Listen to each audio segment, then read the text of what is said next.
Hey, good afternoon. This is Clay with Clay's AC and Auto Repair and Clay Motion here in Grand Rapids, Michigan. If this video is helpful, please like the video, send me your nice comments, but most of all, subscribe, share my video, and click the notification box. If you ever need to get a message to me, you can hit me up on Clay's AC and Auto Repair on Facebook. If I answer your question and I'm helpful, please give me a good 5-star rating for that stuff, if you don't mind. So today we're going to do the air conditioning on a 2004 Pontiac Grand Prix. This is a supercharged model, but the fuse box layout should be about the same. And we're going to locate the fuse box, whereas in mine is located right here. Obviously, we're going to pull the fuse cover off, and we're going to start talking about air conditioning. I'm going to recommend you watch the whole video. This video is going to be helpful on any vehicle. Yes, I said any vehicle. Air conditioning works under physics, okay? So I'm not going to go through the whole physics thing of how air conditioning works, but quite simply put, in one portion, you have 4 different portions of your air conditioning system. You have what's called the condenser here, the evaporator, which is underneath the dash, the dryer, and the AC compressor, which is located down there. The one variance between any air conditioner is either it's called an orifice tube air conditioner or an expansion valve air conditioner. No, I'm not flipping you off. You guys are great. I love you. Anyways, so them are the 2 differences between most air conditioning. When you get into higher echelon vehicles such as Mercedes, BMW, they have more sensors, but they still work under the same physics properties.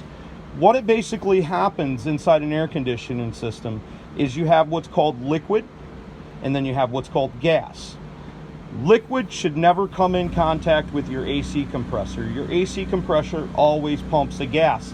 It's either a high side pressure gas or a low side pressure gas, okay? Having gauges in an air conditioning system is how we can tell what's going on with an air conditioning system. Now, you can go down to Walmart and you can buy that rip-off jug of $35 AC Cool, Crap, Pro, whatever they call it. But I'm going to tell you how to diagnose your air conditioning system to see if you can even put Freon in it. Knowing that if your air conditioner will even work for a couple days with Freon is going to save you $35 if you're buying that joke of stuff down there at that place. The reason I say that stuff is a joke, because you can go down to Harbor Freight and for $20 you can buy a set of gauges. And a set of gauges is going to make you the coolest kid on the block. What that basically means is your air conditioning is going to be working, and all your friends are going to think you're awesome by teaching them how to do air conditioning. Now, I do a lot of videos on air conditioning, pretty much describe the same thing just about every video. Sometimes I remember some stuff that I forgot in another video, like this with blah, blah, blah. Sorry to yammer on. But you should get yourself a set of gauges and a couple cans of Freon. They're more inexpensive. You're going to end up having a little bit more money into it, but we're going to be a much cooler people and much awesomer people who can tell other people how they did it and what they did. So the first thing we're going to do is we're going to ensure that the air conditioner is not working. In this situation, my air conditioner actually works. So I already know that it works, but let's say it was not working. On a General Motors vehicle, and on different motors, there's different makers, there's different ways of checking, but it's pretty much the same. Inside your relay, inside your fuse box, you're going to have a relay that's for your air conditioning right here. Now I'm going to try to show you a way to do this without having the special tools that I have. One of them is going to be you're going to need a test light. Now you want to ensure your test light is functioning properly, so you're going to hook it to your negative side of your battery, and then we're going to hook it to our positive and make sure we have a light, which we do. Okay, so that's good. I use what's called a power probe, which would make the job simpler. But first thing we're going to do is we're going to check and make sure we have power going to our AC relay. And if we do not have power going to our AC relay, we're going to look for fuses. I recommend you check every single fuse. And how you can check a fuse with the test light is actually pretty basic and pretty simple. What you want to do is, the light's a little bit blinding here, you want to stick it in the end of the fuses, and if you have 2 lights on each side, then you've got a good fuse. If you don't have 2 lights on each side, you probably have a bad fuse. You need to have the ignition on to be able to test for that. That's how you check a fuse, and that's how you're going to check your AC. Now, with our vehicle running, and we don't necessarily even have to have it running, all we have to have is the vehicle turned on.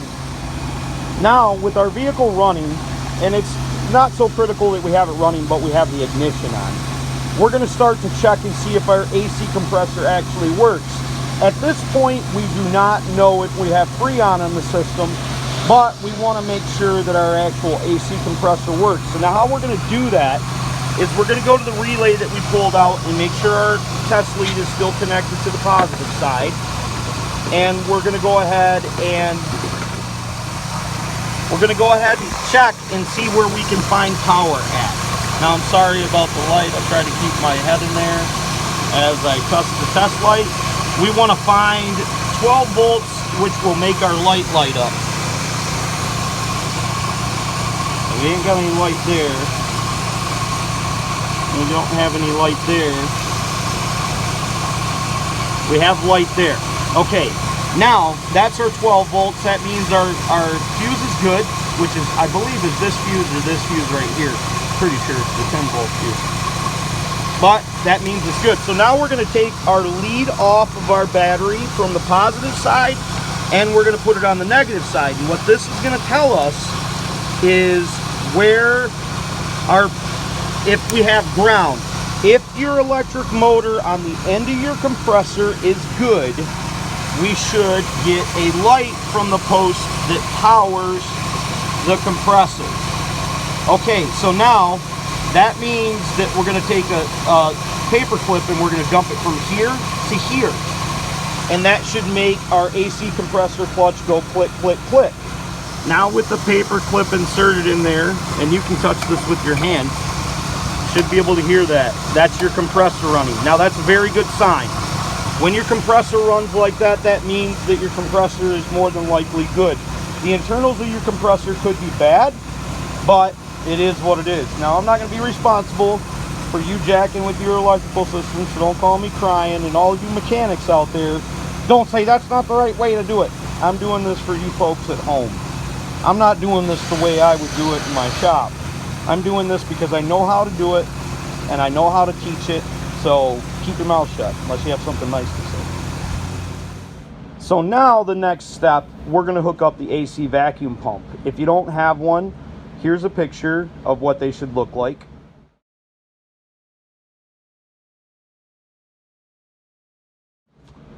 In my particular situation today, because my air conditioner is working, I'm going to have to give you a little explanation of what's going on, and then I'm going to hook up the other gauges that I have.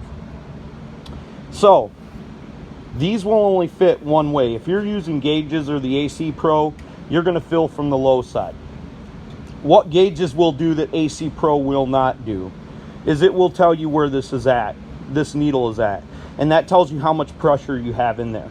Primarily in the air conditioning service industry, we would use the low side, which is this, and this is called the high side. Now the low side is going to tell us what our evaporator is doing and compressor, so forth and so on. When your compressor is not on, your needle should sit right approximately here at about that mark, about the 80 to 100 mark, okay? If it's overfilled, it's going to be at like the 120 mark. That's why AC gauges are so important. When the AC system comes on, it's going to drop down. It depends on how much Freon you have in it. It could drop down as low as 20, but you want it to run between 30 to 40. And this is based on a barometric table and equations of stuff of, you know, temperature outside, humidity, what it should exactly run at. But if you always fill it up to the 35-pound point when it's running, 35 pounds when it's running, then you're always going to have sufficient AC output on the inside of your car. Now we're going to go over and hook up the pump, and if you don't have a pump, you should probably buy one of these that I put in the picture there from the Harbor Freight if you're buying the gauges. The reason that you're going to do that is because you're trying to suck the moisture and the air out of the system. But if your system is low on Freon, which is 90% of the problem with most AC systems, they don't have any Freon in them, that means you have a leak.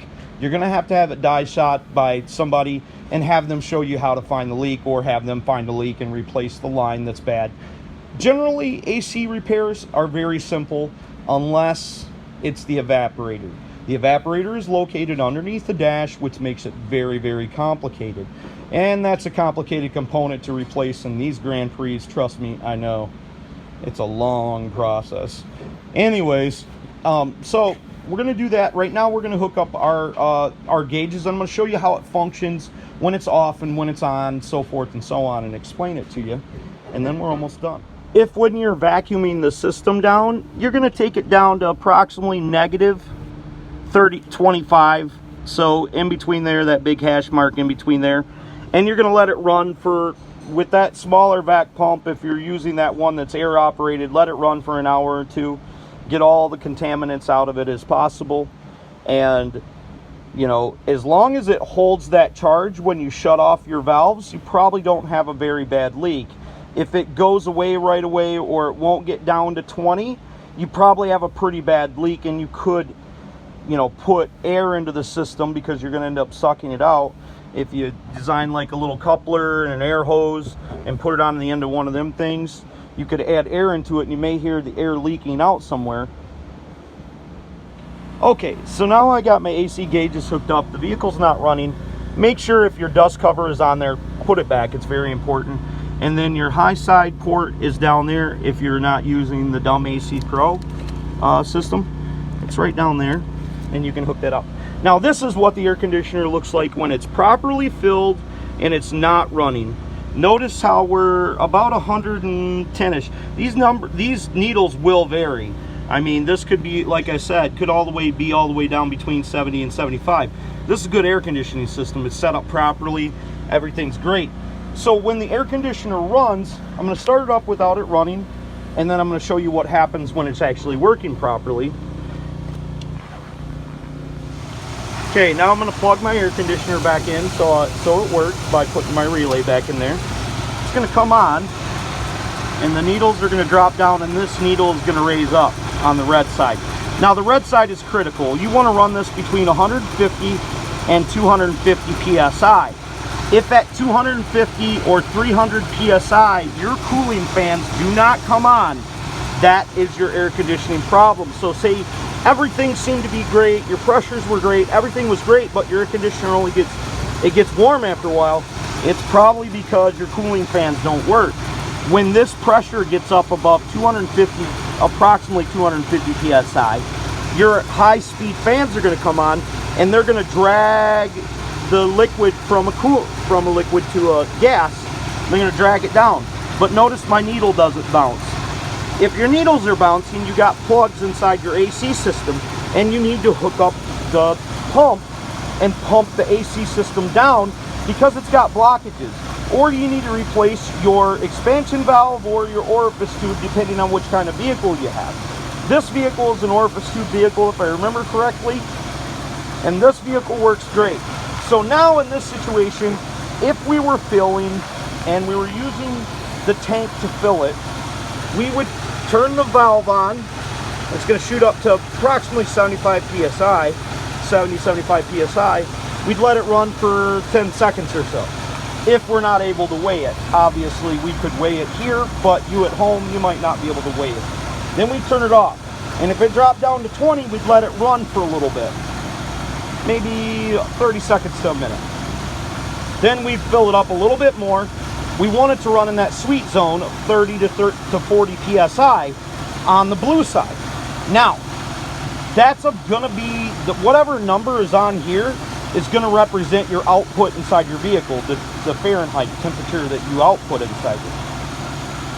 Hopefully, you're picking up what I'm putting down.